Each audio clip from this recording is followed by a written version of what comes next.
কি হলো, বাজারে কখন যাবে? মেয়ে জামাই তো এবার চলে আসবে, তাড়াতাড়ি বাজারে যাও। রান্না টান্না তো করতে হবে নাকি? হ্যাঁ হ্যাঁ, টাকা আর ব্যাগটা দিয়ে যাও। বুবাই, তিতলি, তোরা রেডি হয়েছিস?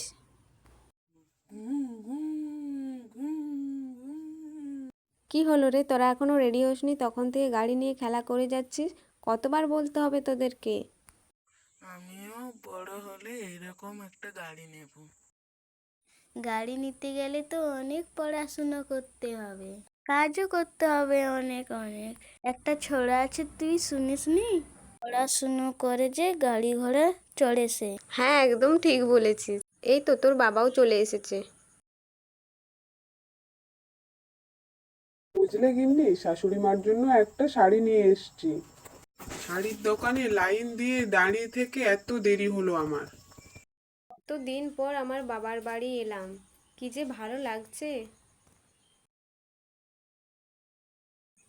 আরে আরে, আমার দাদু ভাইদেরকে নিয়ে বাইরে কেন দাঁড়িয়ে আছিস? ঘরে চল।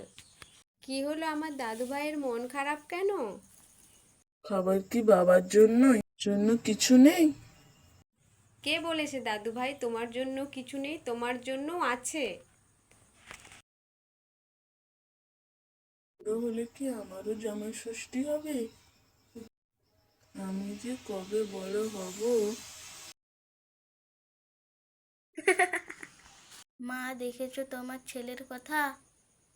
এখন থেকে সে জামাই ষষ্ঠীর স্বপ্ন দেখছে। খা খা ভাই। এখন দিদার হাতে রান্না খাচ্ছি, তোমরা কি করছো?